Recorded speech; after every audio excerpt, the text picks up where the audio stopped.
नमस्ते दोस्तों, स्वागत है आपका आपके अपने YouTube चैनल ट्रेंडिंग स्टॉक्स में। आज 18 अप्रैल थर्सडे का दिन। आज के लिए हमने कुछ स्विंग ट्रेड्स को आइडेंटिफाई किया था एजुकेशनल पर्पस से। तो चलिए क्विकली देखते हैं आज उस ट्रेड्स के अंदर में किस तरीके का मूवमेंट हुआ। तो सबसे पहला जो स्टॉक हमने आइडेंटिफाई किया था वो था DLF। तो DLF का चार्ट देखते हैं। सो DLF का चार्ट हमने पहले तो क्यों आइडेंटिफाई किया था स्विंग ट्रेडिंग के लिए, वो समझने की कोशिश करते हैं। हाँ, तो ये रीजन ये था कि ये अपना 50 वीक मूविंग एवरेज जो था उसके आसपास में आ रहा था, उसको अप्रोच कर रहा था और वहीं पर हमने ट्रेड में एंटर करने का हमारा ऑब्जेक्टिव था। तो 862 का जो प्राइस था वही उसी के आसपास में हमने इसके अंदर में एंट्री लेने का हमारा टारगेट था, 862 से 870 की रेंज में। तो ये स्टॉक हमारा बढ़िया से उस रेंज के अंदर में आ गया, ये देख सकते हैं आज की आप कैंडल में देखिए, ये स्टॉक परफेक्टली उस रेंज के अंदर आया है और वहां से ये स्टॉक नीचे गया। हमारा स्टॉप लॉस था 854 का। तो ये स्टॉक ने लो कितना लगाया, इस स्टॉक ने लो लगाया 851 का। तो देखते हैं 15 मिनट्स के टाइम फ्रेम पर कि इसमें, हाँ, ये डे एंड में जाते जाते इस स्टॉक ने नीचे की तरफ ये ऑलरेडी चला गया है, राइट। तो लास्ट ये कैंडल के अंदर में इसने लो गया, तो इट इज फाइन। अगर आपने एंट्री ले लिया है, स्टॉप लॉस अगर आपका हिट नहीं भी किया है आपने, तो दैट इज ओके, क्योंकि अभी ये अपनी रेंज के अंदर में आ गया है। कल के दिन में अगर ये 854 के नीचे निकलता है तो भी आप एग्जिट कर सकते हैं, या तो यू कैन जस्ट वेट, क्योंकि क्लोजिंग बेसिस पर इसने नीचे स्टॉप लॉस के नीचे गया नहीं है और जाने के बाद में इंस्टेंटली लास्ट 15 मिनट्स कैंडल में इसने बाउंस बैक भी कर दिया अच्छे खासे वॉल्यूम के ऊपर। तो इसमें हमारी बहुत बढ़िया से एंट्री हो गई है। अब बस इसके अंदर प्ले करते रहेंगे कि यहीं से ये स्टॉक बाउंस बैक लेकर के अपना जो 20 डे मूविंग एवरेज है उसके आसपास में आ जाए, 888। ठीक है, तो यहीं पर हमारा अच्छा खासा एक टारगेट 2-3% का अटेन हो जाएगा और उसके बाद अगर स्टॉक ऊपर निकलता है तो हमारा 5% का टारगेट बहुत बढ़िया से इसमें हो सकता है। तो DLF में हमारी बहुत बढ़िया सी एंट्री हो गई। अब इसके अंदर हम बने रह सकते हैं और इसको 2-3 दिन तक आप ऑब्जर्व कर सकते हैं। नेक्स्ट स्टॉक जो हमने आइडेंटिफाई किया था वो था फोर्टिस। तो फोर्टिस में हमारा ये था कि अगर ये 442 को क्रॉस करता है तो हम इसके अंदर में एंट्री लेंगे। तो फोर्टिस का डेली टाइम फ्रेम चार्ट देखते हैं। तो देखिए फोर्टिस में वीकली में भी आपको दिखाता हूँ कि ये इस तरीके से कॉन्ट्रैक्शन बन रहा था और इस रेंज पर आकर के बार बार ये रेजिस्टेंस फेस कर रहा था। तो हमारा टारगेट था कि इस लेवल को जैसे ये क्रॉस करे हम इसके अंदर में एंटर करेंगे। तो आज डेली टाइम फ्रेम पे देखते हैं। तो ये स्टॉक एक्चुअली ओपन हुआ कहाँ पर, ये स्टॉक ओपन हुआ 444.50 के आसपास में। मतलब एक गैप अप ओपन हो गया और फिर उसके बाद में इसने काफी ऊपर नीचे मूवमेंट की। देखिए 15 मिनट्स टाइम फ्रेम पे देखिए, तो हमारे लेवल से ही काफी ऊपर ओपन हुआ और उसके बाद स्टॉक सीधा सीधा नीचे आया है।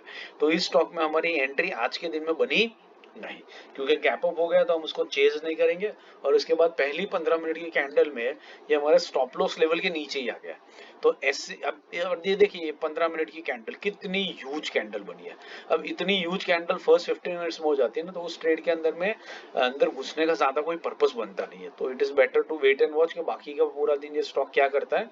और अगर यहाँ से पूरा दिन कंसोलिडेट करने के बाद में ये ऊपर आने की कोशिश करता 442 के ऊपर, तो हम इसके अंदर में एंट्री को कंसिडर कर सकते थे। तो फिलहाल इसके अंदर कुछ नहीं करेंगे। ये आप नेट देखेंगे तो उसी रेंज पर रहा है।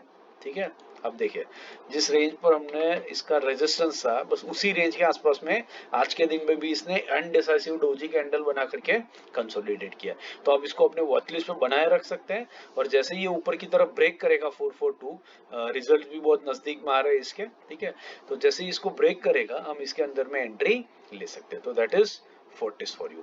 उसके बाद हमने स्टॉक आइडेंटिफाई किया था इंडियन होटल्स 562 से 567 की रेंज में।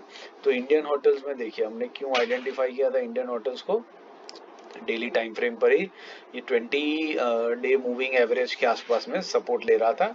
तो वहीं से हमने बाई करने की कोशिश करी थी और होटल स्टॉक सारे के सारे हमने डिस्कस किए थे कि बहुत बढ़िया तेजी से ऊपर कॉन्स्टेंटली जा रहे हैं मार्केट कंडीशंस खराब होने के बावजूद भी। तो यहाँ पर अगर हम 15 मिनट्स टाइम फ्रेम पे देखें तो आज के दिन में हमारा एंट्री लेवल क्या था, 562 से 567। तो 562 से 567 आया ही नहीं, क्योंकि ये स्टॉक एक्चुअली गैप अप हो गया यहाँ से। ये देखिए, ये बहुत बड़े गैप अप के साथ ओपन हो गया। तो कल का जो क्लोजिंग था 584, वहीं से इसने गैप अप कर दिया। तो कल के क्लोजिंग से अगर आप देखें 584 के आसपास क्लोजिंग हुआ था, तो वहां से इस स्टॉक ने 598 मतलब 3% का मूवमेंट तो इंट्राडे में ही इस स्टॉक ने दिखा दिया। हाँ, हमारी एंट्री नहीं हुई वो अलग बात है, तो दैट इज एब्सोल्युटली फाइन, हम उसको चेज नहीं करेंगे। अगर हमारे राइट एंट्री पॉइंट पर आता है स्टॉक तो हम उसको में एंट्री करेंगे, अदरवाइज उसके पीछे भागने का कोई लॉजिक बनता नहीं है। अब ये ग्रीन कैंडल बन गई, अगर ये आगे मूव होता है तो 5% का टारगेट बहुत इजीली इसमें बन सकता है। ठीक है, अपॉर्चुनिटीज आती है, बट अपॉर्चुनिटीज बाद में आपको बहुत सारी मिलेगी। ये लर्निंग है, अगर आप लर्निंग ठीक से कर लेंगे तो अपॉर्चुनिटीज सारी की सारी इवेंचुअली आपके पास में आ ही जाएगी। नेक्स्ट हमारा था लेमन ट्री, 132 से 134 की रेंज में बाइंग था। लेमन ट्री भी होटल स्टॉक है, और होटल स्टॉक में आप देखिए ये भी इंडियन होटल्स की तरह परफेक्टली ऊपर बढ़ता ही जा रहा है। तो इंडियन होटल्स लेमन ट्री में हमारा 134 तक का बाइंग रेंज था। ये स्टॉक ने लो लगाया 133.90 का। मतलब अगर आप चाहते हैं, आई थिंक ये लास्ट मिनट में ही हुआ है, अगर आप चाहते हैं तो लास्ट 15 मिनट्स की कैंडल में आपको एक एंट्री यहाँ पर मिल सकती है, आपको एक एंट्री यहाँ पे बन सकती थी बिल्कुल डे एंड के आसपास में। अगर आपने वो लेने की कोशिश की होती तो आपको एक बढ़िया सी एंट्री इस स्टॉक के अंदर में मिल सकती है। बट अगेन ये स्टॉक नीचे आया है। अब 15 मिनट्स का टाइम फ्रेम देखिए, 2 दिन से ये कॉन्स्टेंटली नीचे आ रहा है कई दिनों से। तो हो सकता है नीचे आते आते ये अपने 20 वीक मूविंग एवरेज को टच कर लेगा यहाँ पर 131.66 के आसपास में, और वहीं से बाउंस बैक लेना शुरू कर सकता है। तो उस केस में आप इस ट्रेड के अंदर में अभी भी वॉच लिस्ट पे रख करके इसको स्टडी कर सकते हैं और देख सकते हैं कि आने वाले टाइम में ये किस तरीके से मूव करता है। नेक्स्ट और लास्ट स्टॉक हमारा जो था वो था टाइटन। तो 3600 से 3636 के बीच में हमने एंट्री का प्लान किया था। ये भी देखिए वीकली टाइम फ्रेम पर सपोर्ट ले रहा था, इसलिए हमने एंट्री करने की कोशिश करी थी। यहाँ पर अनफॉर्चुनेटली आज के दिन में स्टॉक में क्या हुआ देखते हैं। ये स्टॉक बहुत बड़ी रेड कैंडल बना करके कॉन्स्टेंटली नीचे आ गया। मतलब ये ओपन तो हुआ हमारे प्राइस रेंज के अंदर में, बट उसके बाद कॉन्स्टेंटली 15 मिनट्स टाइम फ्रेम पे देखिए कॉन्स्टेंटली स्टॉक नीचे के नीचे गया है। तो यहाँ पर हमारी एंट्री भी हुई और हमारा स्टॉप लॉस भी उसी दिन में हिट हो गया। तो टाइटन में हमने स्टॉप लॉस लेकर के हमें इस स्टॉक के अंदर में से एग्जिट ले लेना चाहिए था। तो ये थे हमारे आज के 5 स्टॉक्स जो हमने स्विंग ट्रेडिंग के लिए लिए। 2-3 स्टॉक्स में हमें बहुत बढ़िया सी एंट्री मिली है, और आप उसको ट्रेल कर सकते हैं एंड ऑब्जर्व करना कंटिन्यू रख सकते हैं, ताकि आप स्टडी कर सके कि किस तरीके से मूवमेंट करता। आशा करता हूँ कि आपको वीडियो पसंद आया होगा। वीडियो पसंद आया तो लाइक शेयर और सब्सक्राइब जरूर कर दीजिएगा। Thank you and have a great trading day.